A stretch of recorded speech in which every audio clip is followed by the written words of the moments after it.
За океаном ставят на поражение Валиевой на Гран-при. Наши фигуристки готовы доминировать в Канаде даже после нервотрепки с визами. Однако американку Лью не стоит недооценивать. Камила Валиева, Елизавета Туктамышева и Алена Косторная уже поднимались втроем на пьедестал в этом сезоне. И повторение этого грандиозного успеха российских фигуристок на этапе Гран-при в Канаде более чем возможно. Однако за океаном как будто живут в параллельной реальности. Там уверены, что юная американка Алиса Лью не только разбавит российское присутствие на пьедестале, но и одержит победу. Может, канадские эксперты обладают инсайдерской информацией от судей? Обновит ли Валиева мировые рекорды? Само прибытие наших фигуристов на Гран-при в Ванкувер – уже маленькая победа. Спортсмены, в числе которых Камила Валиева, Елизавета Туктамышева, Алена Косторная, не смогли вовремя получить паспорта с визами, из-за чего вылет на турнир оказался под угрозой. Благо печального исхода удалось избежать. Фигуристы дождались заветных документов и отправились в Ванкувер, хоть и на несколько дней позже, чем планировалось. Объективно рассчитывать на победу российские фигуристы могут только в одном виде из 4. Нетрудно догадаться, что речь про женское одиночное катание. Валиева, Туктамышева и Косторная 3 неделями ранее заняли весь пьедестал в Финляндии и намерены повторить тот успех уже на уровне Гран-при. Даже после нервотрепки с визами. Фаворитом единогласно считается Камила Валиева, которая на Финляндия-трофи не только с большим отрывом обошла Елизавету Туктамышеву и Алену Косторную, с которыми ей придется конкурировать и в Канаде, но и установила 2 мировых рекорда. И это с падениями. У Валиевой просто колоссальный потенциал для роста. При чистых прокатах Камила способна не только обновить свои же рекорды, но и установить еще один, в короткой программе. Вопрос только в том, покорится ли эта высота фигуристки уже в Ванкувере. Косторная едет в Канаду с новыми программами. При чистом исполнении сложнейшего контента Валиева просто не может проиграть. А вот в случае ошибок фаворита бросить ей вызов способна Туктамышева. Лиза находится в прекрасной форме и обновляет личные рекорды.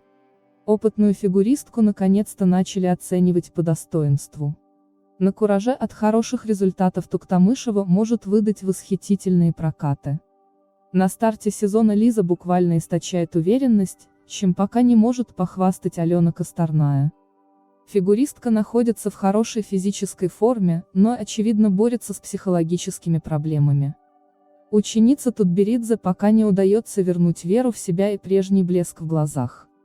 Хотя тройной аксель у Алены уже идет довольно-таки неплохо. В Ванкувере фигуристка пойдет на риск и исполнит прыжок ультра-си в обеих программах. Интересно и то, что на Skate Canada Косторная приехала с 2 новыми программами. Прошлые постановки Алены должного отклика у публики не нашли, так что это хороший шанс для фигуристки начать все с чистого листа. В короткой программе Косторная теперь будет кататься под Нью-Йорк. Нью-Йорк в исполнении Лайзы Минелли, а в произвольной – под песню Lovely Билли Айлиш. Хочется верить, что новые постановки принесут Алене удачу и мы вновь увидим ее счастливой и одухотворенной. За океаном верит в победу американской фигуристки. Пока мы рассчитываем на российский пьедестал, иностранцы строят совсем другие прогнозы.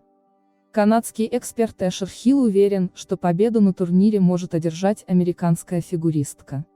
Иными словами, за океаном ставят на поражение Камилы Валиевой. Мне бы хотелось сказать, что Косторная победит на Гран-при Канады, но я назову Алису Лью. Ее катание очень сильно улучшилось, на льду она изумительна. Она еще молодая, но уже заявила о себе во весь голос. Лью планирует пойти на тройной аксель. У нее тот же арсенал, что и у Елизаветы Туктамышевой и Алены Косторной.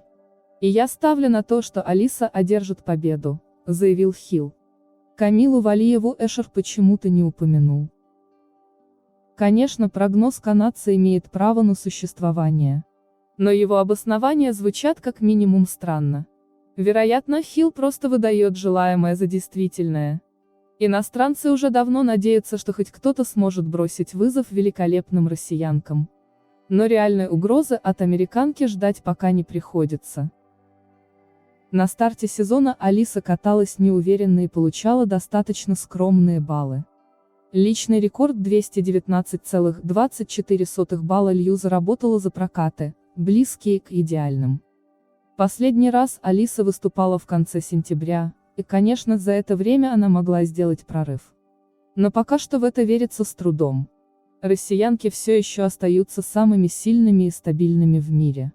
Но если у них появится серьезная конкурентка, то можно будет только порадоваться. Помимо Лью теоретически могут представлять опасность японки Вакабе Хигучи и Мана Кавабе, владеющие тройным акселем. Жулин о Гран-при Канады. Судьи бесит, что с российскими девушками невозможно конкурировать. Александр Жулин поделился ожиданиями от Гран-при Канады, где в женском одиночном катании выступят 3 россиянки. Конечно, Валиева фаворит, это всем понятно. Но надо смотреть, сможет ли она побить мировые рекорды. Старт старту рознь. Мы видели это часто. Чен занял 3-е место, несмотря на то, что все знают, что он выдающийся фигурист. Просто что-то не заладилось. С Валиевой та же ситуация. Нервы никто не отменял. Надо смотреть, как прокатает. Что касается Алисы Лью, то очень сомневаюсь, что у нее есть шансы. Больших опасений по судейству нет. Пока все идет более-менее достойно, прилично. Просто их бесит, что очень много русских девушек катается на высочайшем уровне и конкурировать с ними практически невозможно. Но месит и бесит. У России есть все шансы показывать выдающиеся результаты в этом году. Если Косторная не восстановила тройной аксель, то в Канаде будет очень тяжело. Косторная – прекрасная фигуристка. Если она сделала выводы, то у нее есть все, чтобы выступить в Канаде на высочайшем уровне. Но если она не восстановила тройной аксель, то ей будет очень тяжело. Ситуация с задержкой выдачи виз может повлиять на фигуристов только при условии, что они это время не тренировались, ждали визы, мотались за паспортами. Или если в Канаде им сразу не разрешат выйти на лед, чтобы они сидели на карантине. В принципе, ничего им не может помешать, сказал Жулин. Гончаренко. Валиевой в Канаде нужно делать свое, не прыгать через голову. Заслуженный тренер России Инна Гончаренко поделилась ожиданиями от выступления российских фигуристок на этапе серии Гран-при в Канаде. Нашей прекрасной и воздушной Камиле в Канаде нужно делать свое, не прыгать через голову, не добавлять что-то сверхъестественное, а накатывать стабильный вариант программы, который она уже показывала. Хочется, чтобы в короткой программе она смогла сделать свой тройной аксель с руками наверх. Когда ей это удается, это просто ах. От Лизы Туктамышевой буду ждать 2 ее тройных акселей чистый прокат. Чтобы нигде не дала слабину, не экономила силы, не убирала ничего из своего набора элементов, добавила скорости и шарма. Можно больше, меньше не нужно. У Лизы свой стиль, своя харизма. Алене Косторной могу пожелать встрепенуться, разозлиться на себя за то, что не доделывала в предыдущих прокатах. Надеюсь, она наконец прыгнет свой аксель, на него нужно идти, нужно уверенно делать хотя бы не 2, хотя бы 1 и дальше катать свою программу, показывая прекрасную себя. Ее все любят, ее все поддерживают, нужно работать, сообщила Гончаренко.